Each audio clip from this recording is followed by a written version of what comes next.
전능하사 천지를 만드신 하나님 아버지를 내가 믿사오며 그 외아들 우리 주 예수 그리스도를 믿사오니 이는 성령으로 잉태하사 동정녀 마리아에게 나시고 본디오 빌라도에게 고난을 받으사 십자가에 못 박혀 죽으시고 장사한 지 사흘 만에 죽은 자 가운데에서 다시 살아나시며 하늘에 오르사 전능하신 하나님 우편에 앉아 계시다가 저리로서 산 자와 죽은 자를 심판하러 오시리라.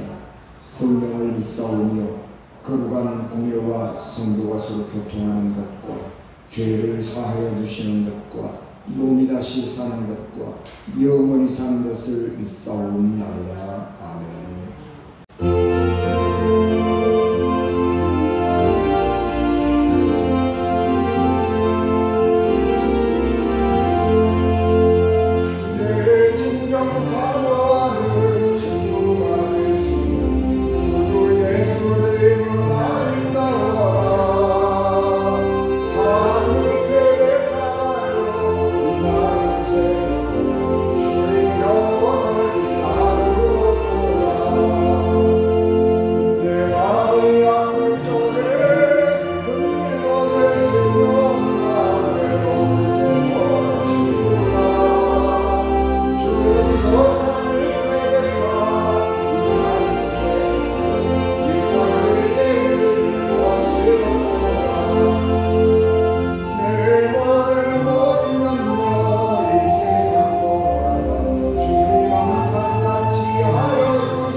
예수께서 자기에게 나아오심을 보고 이르되 보라 세상 죄를 고가는 하나님의 어린 양이로다. 내가 전에 말하기를 내 뒤에 오는 사람이 있는데 나보다 앞선 것은 그가 나보다 먼저 계시니라 한 것이 이 사람을 가리키니라. 나도 그를 알지 못하였으나 내가 와서 물로 세례를 베푸는 것은 그를 이스라엘에 나타내려 함이라 하니라. 요한이 또 증거하여 이르되 내가 보매 성령이 비둘기같이 하늘로부터 내려와서 그의 위에 머물렀더라. 나도 그를 알지 못하였으나 나를 보내어 물로 세례를 베풀라 하신 그이가 나에게 말씀하시되 성령이 내려서 누구 위에든지 머무는 것을 보거든 그가 곧 성령으로 세례를 베푸는 이인 줄 알라 하셨기에 내가 보고 그가 하나님의 아들이심을 증언하였노라 하니라. 아멘. 기도하겠습니다. 은혜가 충만하신 아버지 하나님, 주의 크신 은혜와 사랑을 감사합니다. 연약한 저희들입니다. 하나님의 크신 종을 충만하게 하시고 이 부족한 종의 성령을 갑절로 도하여 주시옵소서.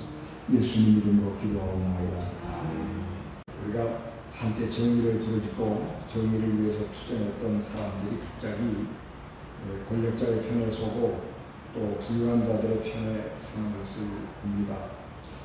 그래서 사람이 저렇게 변할 수가 있구나 그런 실망을 하지요. 어떤 사람들은 논리정연하게 다른 사람들을 비판하기도 하고 또 다른 사람들이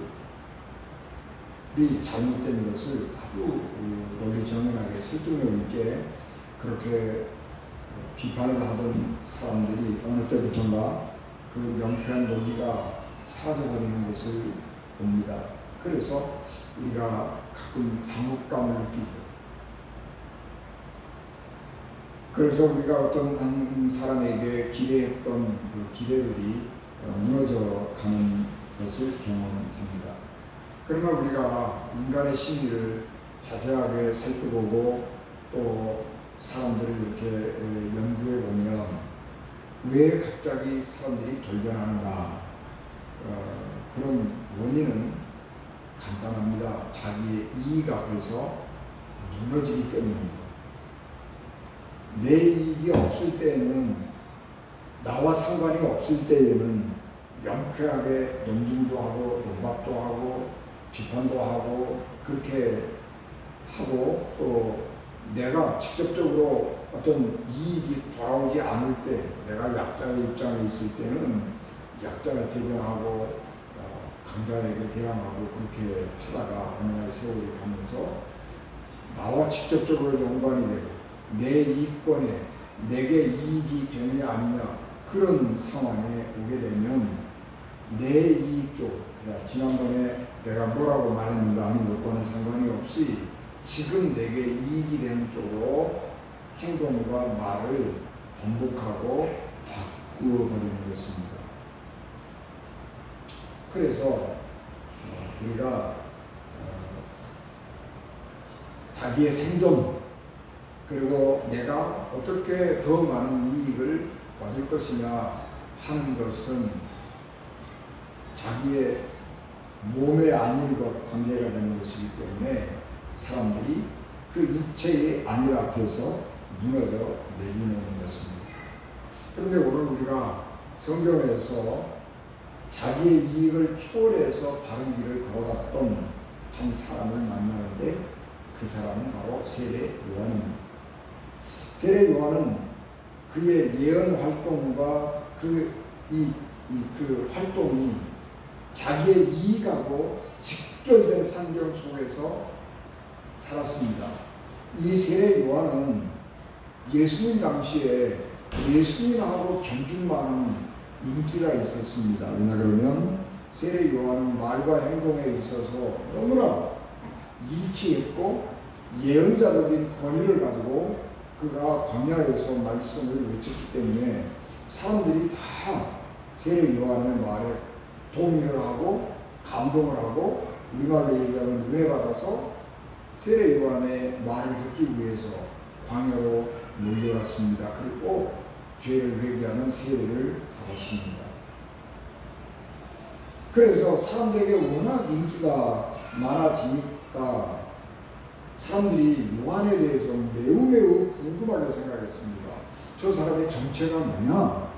무엇 때문에 언젠가 저 사람이 갑자기 불쑥 광야에 나타나서 저런 하나님의 능력과 권위를 가지고 하나님의 말씀을 전하는데 지금 우리가 경험해보지 못했던 새로운 예언자가 나타난 것입니다. 그래서 너무너무 궁금하고, 그래서 사람들이 요한의 정체를 알고 싶어 한 것입니다. 그래서 예루살렘에 있던 대제사장, 서기관 이런 사람들이 사람들을 보내가지고 요한에게 물어보는 거예요. 네 정체가 뭐냐? 네가 메시아냐? 우리가 기다리고 기다리던 메시아냐? 그러니까 나는 아니다. 그러면 너희가 엘리야와 같은 선지자냐? 아니다. 그럼 너는 무슨 권위를 가지고 이렇게 사람들에게 하나님의 말씀을 전하느냐? 그러고 물으니까 나는 아무것도 아니야. 나는 그냥 아무것도 아니고 나는 어떤 사람의 길, 어떤 사람을 준비하고 예비하는 사람에 불과하다. 그렇게 자기 자신을 낮추어 버립니다. 세례 요한이 네가 선지자냐? 그렇게 사람들이 물었을 때에 그래, 내가 하나님의 보냄을 받고 있다면 선지자야. 그렇게 말을 했다면 엘리야와 같은 선지자라고 내가 그렇게 하나님의 부르심을 받고 보내심을 받고 왔다. 그렇게 말했으면 인기가 폭발했을 것입니다. 그러나 그는 아니라 내 뒤에 어떤 분이 오는데 나도 그분을 모르지만 하나님께서 그분의 길을 준비하라고 그래서 내가 지금 여기 세례를 베풀고 그 사명을 감당하고 있을 뿐이다. 나는 그저 아무것도 아니다. 나는 소리다. 그렇게 말해요. 소리라고 하는 것은 형체가 없는 거죠. 어떤 위치를 차지하지 않아요. 스쳐 지나가 버리는 거예요. 나는 아무런 이 세상에서 가치 있는 영예로운 그런 자리에 있을 만한 사람이 아니다. 그리고 자기 자신을 감추어 버리는 것입니다. 세례 요한이 그렇게 자기 자신을 낮추고 하나님의 말씀만 전하게 될 때에 어느 날 사람들이 세례 요한 앞에 세례를 받기 위해서 쭉 서 있는데 한 젊은이가 세례 요한 앞에 세례를 받으려고 서 있는 것입니다. 그리고 그 젊은이가 와서 세례를 받았는데 요한은 옛날 지금 침례제 물속에 완전히 잠겼다가 나오는 거죠. 침례를 받고 한 젊은이가 물에서 올라올 때에 세례 요한이 보니까 하늘에서 성령이 비둘기 같은 형체로 그 청년의 어깨 위에 머리 위에 임하는 것을 보는 것입니다. 그래서 이분이 메시아다. 그렇게 직감적으로 아는 겁니다. 그래서 예수님을 사람들에게 뭐라고 얘기하냐 그러면 세상 죄를 죽어가는 하나님의 어린 양이다. 그렇게 소개를 합니다. 내가 그것을 어떻게 하느냐? 그러면 성령이 비둘기같이 하늘로부터 내려와서 그의 위에 머무르는 것을 내가 보았다. 하나님께서 내게 그렇게 말씀해 주셨다. 그래서 그 말씀이 이루어진 것을 보면 이 젊은이가 예수님이 세상 죄를 구원하는 하나님의 어린 양이 맞다. 그렇게 증언한 것입니다. 세례 요한이 왜 예수님을 이렇게 소개하지 않으면 안 되느냐 그러면 예수님은 사람들 눈에 보기에 너무 평범한 분이었기 때문입니다. 예수님은 사람들이 전혀 기대하던 모습이 아니에요. 그때 당시 유대인들은 로마의 식민지였기 때문에 어떻게 하든지 우리가 이 로마로부터 독립된 국가를 만들었으면 좋겠다. 그리고 이 독립된 국가를 만들려고 하면 전투력이 뛰어나고 지혜와 모략이 뛰어나서 군사 지휘를 잘하고 스스로 장군일 뿐만 아니라 스스로 영웅일 뿐만 아니라 군사 지휘를 잘해서 적들을 격파할 수 있는 사령관, 왕이 왔으면 좋겠다. 그래서 전쟁에서 한 번도 패해본 적이 없는 다윗 왕 같은 왕이 와서 이 나라를 로마의 압제로부터 독립시켜 주었으면 좋겠다. 그런 희망을 가지고 있었습니다. 그런데 예수님은 그런 모습이 아니에요. 예수님은 그냥 평범한 가정에서 태어나서 평범하게 가정을 돌보고 부모님을 섬기던 청년에 불과했습니다. 우리 이웃에서 늘 볼 수 있는 이웃집 아저씨인 거예요. 그런데 그 사람이 어느 날 갑자기 내가 하나님의 아들이다 그러고 나타나면 사람들이 뭐라고 그러겠어요? 믿어주지 않겠지요. 그러니까 하나님께서는 세례 요한을 통해서 예수님이 하나님의 아들이다. 그리고 세상 죄를 주고 가는 하나님의 어린 양이다. 그리고 내가 그것을 어떻게 알았느냐 그러면 세례를 베풀 때 성령이 비둘기 같은 형상으로 내려서 그의 위에 머무르는 것을 내가 봤다.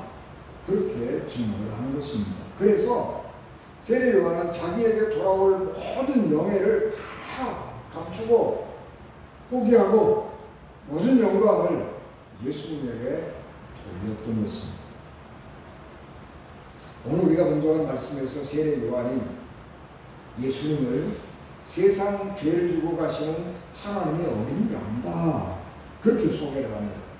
이것은 요한복음에서 나타내고 있는 특징적인 말씀입니다. 마태복음에서는 예수님을 왕이라고 소개하죠. 유대인의 왕으로 나신 이가 어디 계시냐? 우리가 동방에서 그의 별을 보고 그에게 경배하러 하노라. 마태복음 2장 2절이죠. 누가복음 2장 12절에서는 오늘 다윗의 동네에 너희를 위하여 기도가 나셨으니 곧 메시아다, 그리스도 주시니라. 그렇게 천군 천사들이 예수님의 탄생을 축하하고 사람들에게, 목동들에게 메시아가 났다, 그렇게 알려주었습니다. 그런데 요한복음은 예수님의 탄생 기사가 없습니다. 왜냐하면 너무 평범한 거예요. 예수님이 태어난 거나 우리 아들, 딸이 태어난 거나 똑같아요. 그렇게 태어났어요. 그래서 이스라엘 백성들은 예수님이 온 것에 대해서, 메시아가 온 것에 대해서 전혀 알아차리지 못하겠습니다.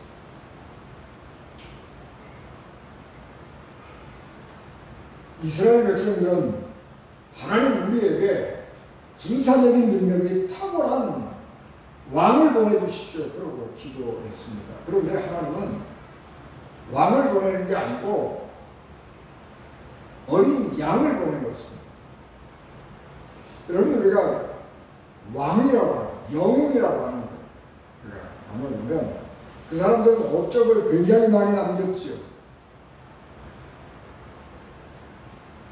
이 알렉산더는 20살에 왕이 돼서 33살에 죽었는데 13년 동안 동서양을 다니면서 정복했어요. 세계 대제국을 만들었습니다. 굉장한 업적을 남겼지요. 그런데 그 업적을 남기기 위해서 얼마나 많은 사람들이 수고하고 얼마나 많은 사람들이 땀 흘리고 피 흘리고 죽었는지 몰라요. 그 알렉산더의 그 영웅심을 충족시켜주기 위해서 희생당했던 그 군인들 한 사람 한 사람의 생명은 아무도 기억하지 않는 거예요. 오직 알렉산더만 기억하는 거예요.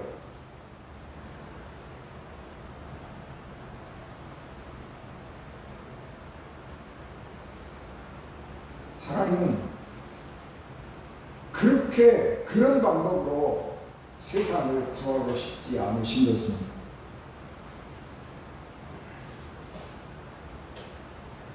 왕이나 영웅은 가시적인 결과를 이스라엘에게 줄 수 있을지는 모르지만 이스라엘이 치러야 할 대가가 만만치 않은 것입니다.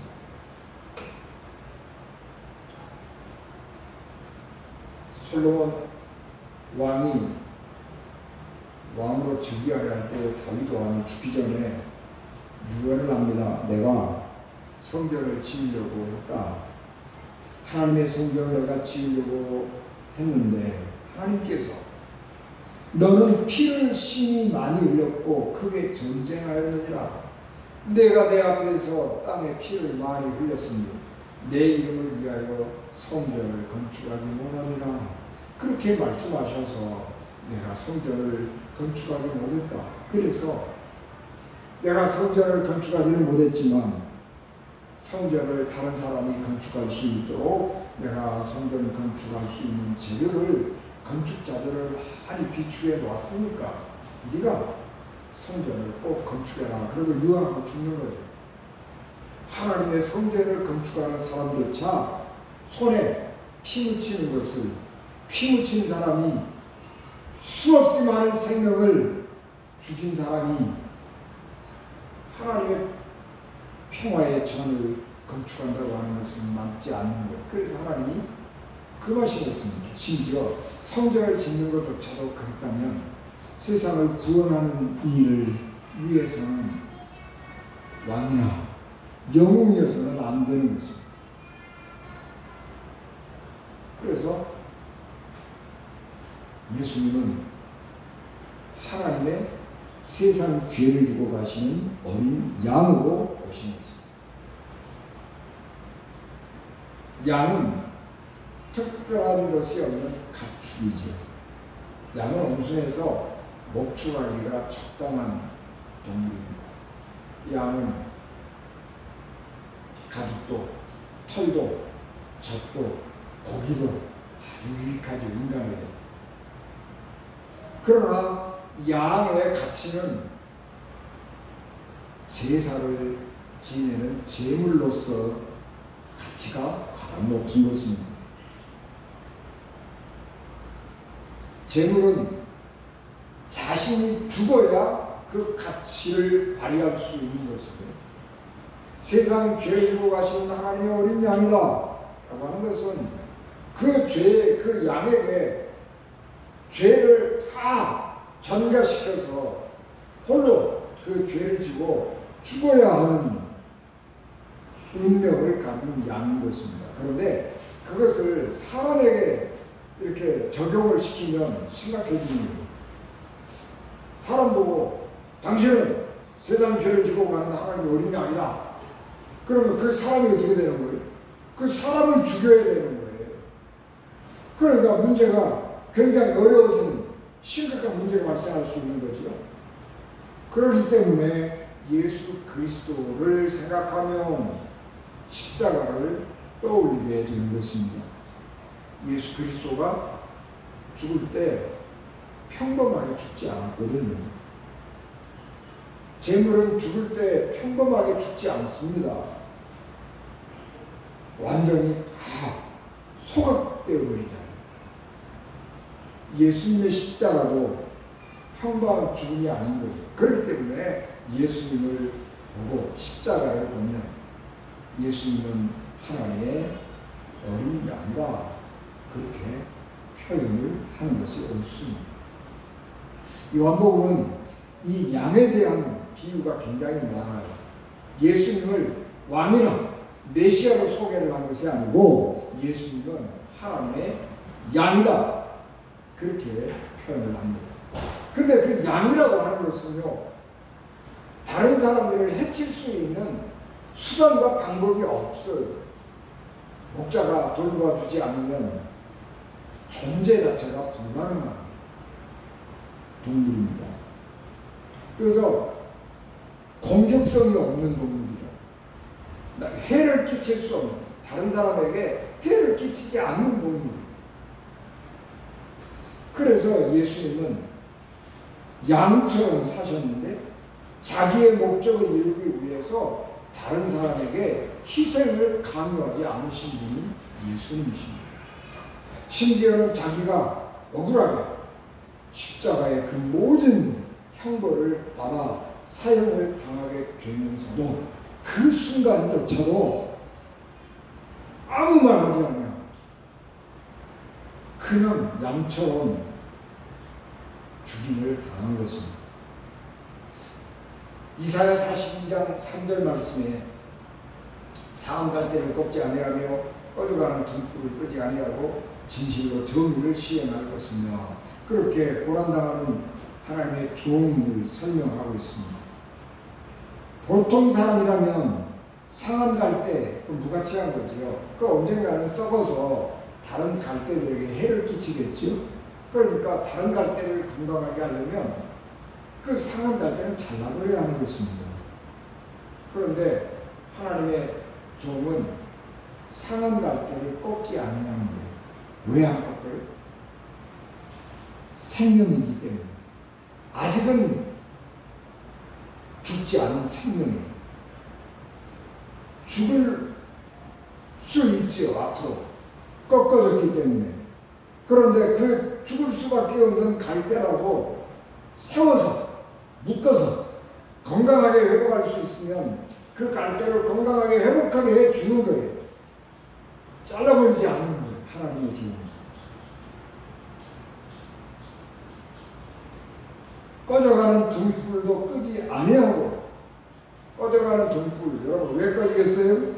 기름이 없든지 심지가 탔든지 아니면은 등불 거기에 끓음이 많이 끼었든지, 그러니까 점점 불이 꺼져가는 거예요. 불이 꺼져갈 때는 어떻게 해야 되겠어요? 아예 훅 꺼버리고 심지 다듬고 호롱불에 끓음 있는 거 다 칼로 끓음 긁어내고 심지가 알고 기름 붓고 그래서 다시 불을 켜는 거예요. 그런데 하나님의 종은 꺼져가는 등불도 안 꺼요. 왜냐 그러면 아직은 존재하고 있거든. 아직은 존재하고 있는데 그 존재가 귀한 거예요. 가느다란 불빛이지만 그 불빛이라도 어두움 속에 있는 사람에게는 너무너무 귀한 거예요. 그래서 그 불을 안 끄는 거예요. 시험적으로 생각하면 내게 유익한 것으로 생각하면 갈 때 확 꺾어버리고 꺼져가는 불을 확 꺼버리고 새롭게 하는 것이 내게 유익할 것입니다. 그러나 하나님의 종은 나를 위해서가 아니라 그 존재 자체로 귀하기 때문에 그 존재 자체로 너무너무 소중한 것이기 때문에 나를 위해서 그 존재를 무시해버리지 않는 거예요.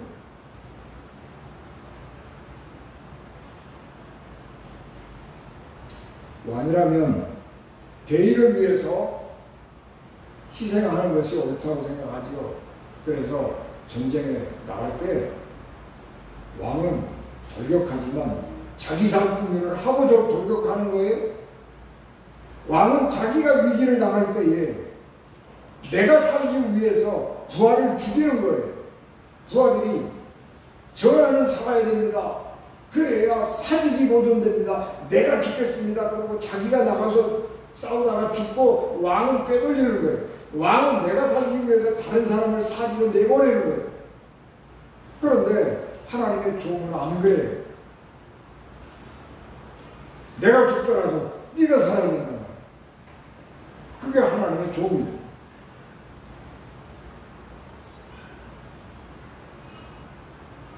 세상 죄를 주고 가시는 하나님의 아들은 내가 죽을지라도 너를 희생시키지 않는다. 내가 희생을 할지라도 네가 구원받기를 바란다.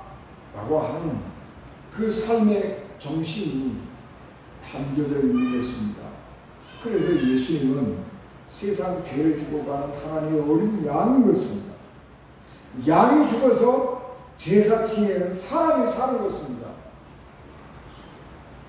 양이 무고하게 제물이 되어서 제사를 지내는 사람의 죄를 짊어지고 죽으면서 제사를 지내는 자기를 죽이는 제사를 지내는 사람의 죄를 용서받을 수 있도록 해주고 죽는 거예요. 그게 양이에요. 그게 제물이에요.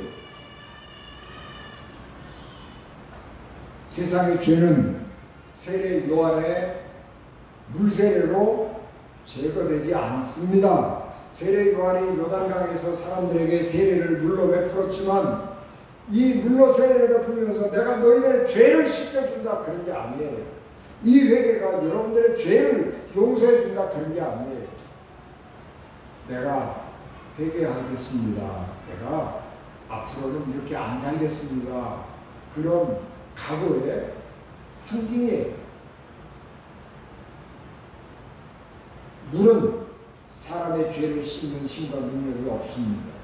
사람의 죄는 오직 예수 그리스도의 희생적 죽음에 힘입어서만 용서될 수 있고 깨끗해질 수 있고 정결하게 될 수 있습니다. 그래서 예수님의 십자가의 죽음은 죄인을 구원하는 계속적 죽음이 되는 것입니다. 그러므로 이 예수님이 내가 죽어서 너희를 살린다 라고 하는 이 어린 양, 제물에 된 양, 계속적 죽음을 산 그 예수님을 믿는 우리는 그래서 우리의 삶이 달라져야 하는 것입니다. 하나님은 예수님은 꺼져가는 등불도 끄지 아니하시고 상한 갈대도 꺾어버리지 아니하시는 분입니다. 아까 말씀드린 것처럼 비록 꺾였지만 비록 희미하지만 등불은 등불이고 갈대는 갈대예요. 아직은 날 때 그것이 나중에 자연히 소멸이 되어버리면 그건 어쩔 수 없는 거예요. 그러나 내가 내 이익을 위해서 제거해버린다라고 하는 것은 안 하는 거예요. 예수님은 제자들을 전도하러 내보내면서 마태복음 10장 16절 보라 내가 너희를 보내니 양을 이리 가운데로 보낸 것 같도다. 그러므로 너희는 뱀같이 지혜롭고 비둘기같이 순전하라. 그렇게 말씀하셨습니다. 양을 이리 가운데 이리들의 득실거리는 가운데 보내면 그건 양이 살게 해서 죽는 거예요. 그렇기 때문에 이리들 가운데로 들어가는 양은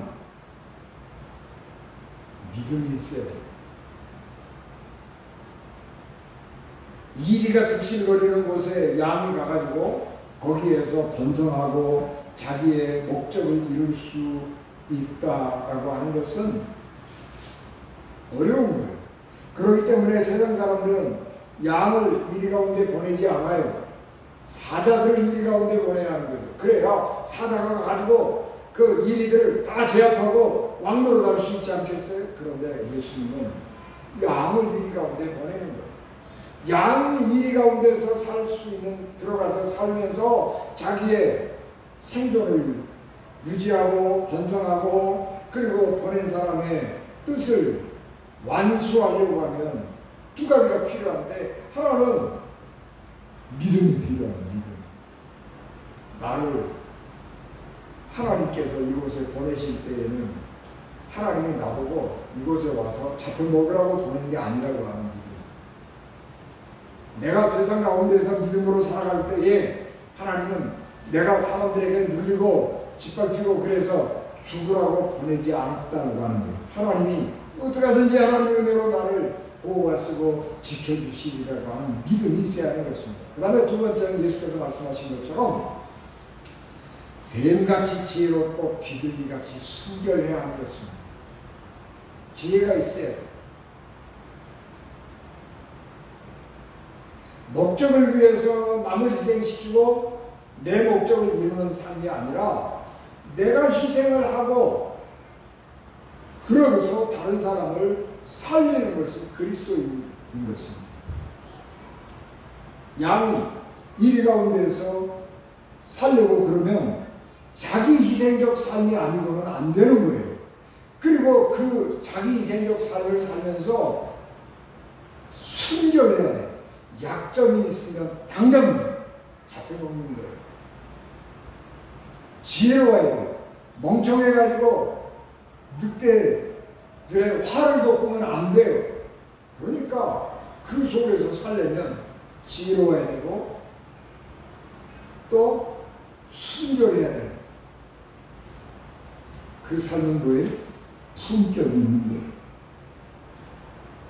그리스도인들은 품격이 있어야 돼요. 그리스도인들은 무례한 그리스도인이 되어서는 안 됩니다. 그리스도인은 세상에서 무례한 사람이 되어서는 안 됩니다. 아무리 영혼을 구원하는 것이 중요한 일이라고 할지라도 무례하게 복음을 전해서는 안 되는 거예요. 그래서 기독교는 한 번도 복음을 전할 때에 칼 가지고 가서 너 죽을래 살래? 예수 믿고 살 거야? 안 믿고 죽을 거야? 그렇게 안 했어요. 요즘에는 이슬람을 자꾸 포장을 하니까 한 손에는 코란, 한 손에는 칼, 뭐 그렇게 옛날에 우리 학교 다닐 때 그렇게 배웠잖아요. 그런데 지금은 아니라고 그래요. 근데 맞아요. 이슬람이 그렇게 했어요. 이슬람교를 안 믿으면요 어마어마하게 학대했고요, 정복해서 가서 칼로 점령했어요. 그래서 갑자기 이슬람이 세계에 퍼진 것입니다. 그런데 그리스도인은 영혼을 구원하는 것이 아무리 중요하다고 할지라도 무례하게 복음을 전하지 않아요. 복음을 전하는 것이 최우선이라고 할지라도 사람들을 속여서 예수 믿게 하지는 않는단 말이에요. 신천지에서 모략 전도라고 그러잖아요. 모략. 거짓말로 속여서라도 어떻게 해서라든지 자기 그 신천지 예배당에 갖다 데려다 놔야 되는 거예요. 그런 것은 하나님이 기뻐하신 일이 아니에요.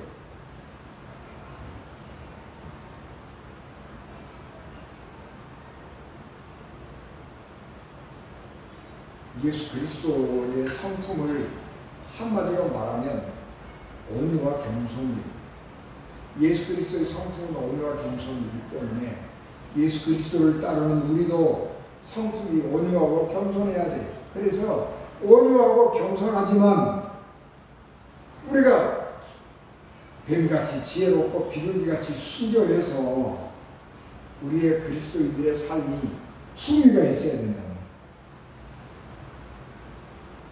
그래서 어디 가든지 당당해요. 이리들 앞에 가서도 당당해야 하는 거예요. 그래서 살아남는 거예요. 품격이 없으면 안 되는 거예요. 그런 것들 우리는 영적 권위라고 그러는 거예요. 권위가 없으면 안 되는 거예요. 성령이 함께 하시는 그런 권위가 있어야 하는 것입니다.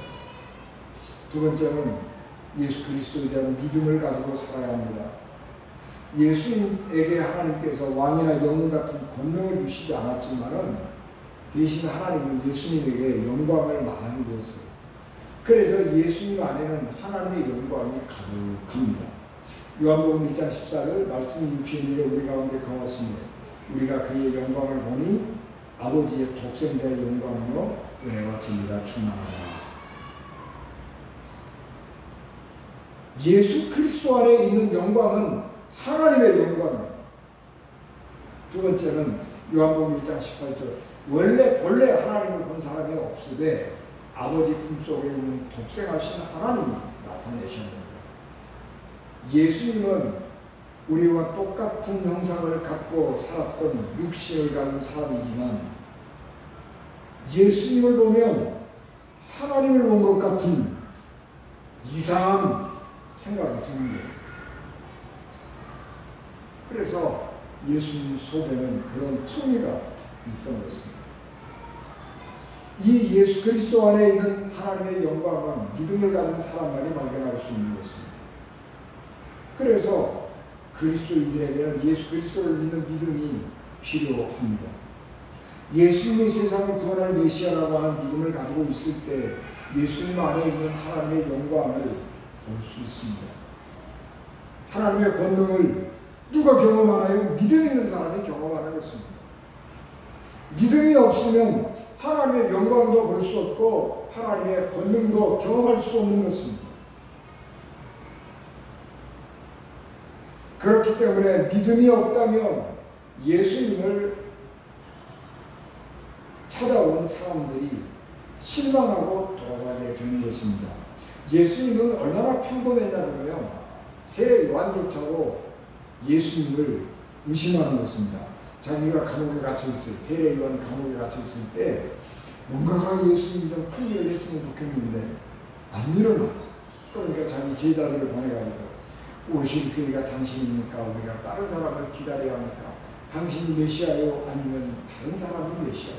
그걸 묻는 거예요. 그때 예수께서 너희가 가서 보고들은 것을 요한에게 알리되 맹인이 보며 못 걷는 사람이 걸으며 나병 환자가 깨끗함을 받으며 귀먹은 사람이 들으며 죽은 자가 살아나며 가난한 자에게 복음이 전파된다 하라. 그렇게 말씀했습니다.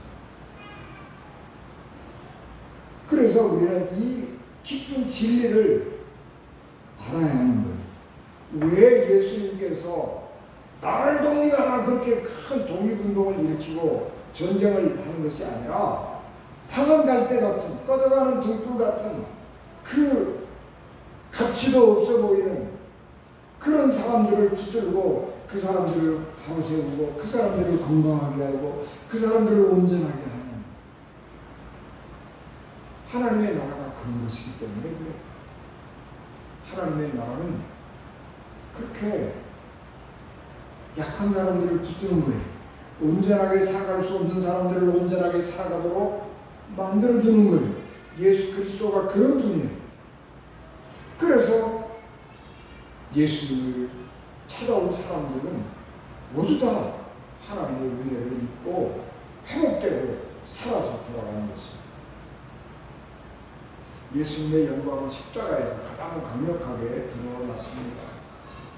예수님의 십자가의 죽음은 하나님의 뜻을 완성시키는 죽음일 뿐만 아니라 세상 죄를 지고 가는 하나님의 어린 양이라고 하는 것처럼 자기를 죽여서 세상의 죄를 사했기 때문입니다. 그래서 하나님의 영광이 그 안에 다 있어요. 예수 그리스도 안에 있는 하나님의 영광은 십자가에 응축되어 있는 것입니다. 그래서 십자가는 예수 그리스도는 묵상하면 할수록 그 진리가 깊고 오묘한 거예요. 어떤 상황 가운데 있는 사람일지라도 예수 그리스도와 그의 십자가를 묵상하면 거기서 삶의 길이 생기고 거기에서 구원의 길이 생기고 거기에서 죽은 자가 살아나는 기적이 나타나는 거예요. 그래서 예수님은 요한복음 6장 35절 나는 생명의 떡이니 내게 오는 자는 결코 죽이지 아니할 터이요 나를 믿는 자는 영원히 목마르지 아니하리라 그렇게 말씀하셨습니다. 여러분 우리가 그리스도인으로서 이 땅에 살아갈 때에 그런 우리가 겸손, 온유하고 겸손한 마음으로 살아야 하는 것이고 믿음으로 살아야 합니다. 이 시대가 사람들을 영웅인 사람들을 좋아하고 영웅 같은 사람들이 되기를 꿈꾸는 시대이지만 우리는 예수님을 닮은 온유하고 겸손한 삶을 살고 그래서 하나님의 영광을 드러내고 하나님의 영광을 바라보는 은인가족 되시기를 주 예수 그리스도 이름으로 축복합니다. 기도하겠습니다. 은혜가 충만하신 나의 아버지 하나님 주의 크신 은혜와 사랑을 저희들에게 충만하게 하옵소서. 우리에게 믿음 주셔서 예수 그리스도 안에 감추어진 하나님의 영광을 보게 하시고 우리에게 큰 믿음 주셔서 하나님의 죽은 자를 살리시는 그 능력을 우리가 경험하게 하옵소서. 예수님 이름으로 기도하옵나이다. 아멘.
지금은 교회의 머리가 되시며 길이요 진리요 생명이 되셔서 우리를 하나님 나라로 인도하시는 예수 그리스도이노라. 죄인들을 구원하시고 자기 아들을 십자가에 버리신 하나님 아버지의 극진하신 사랑하심과 성령님의 감동 감화 역사 위로 교통되게 주관하신 예배를 마쳐 돌아가는 사랑하는 성도들 생명과 가정과 기업과 자녀들을 위해 피값으로 세우시는 우리 온전 교회 위에 지금부터 영원히 함께 하시기를 간절히 축원하옵나이다. 아멘.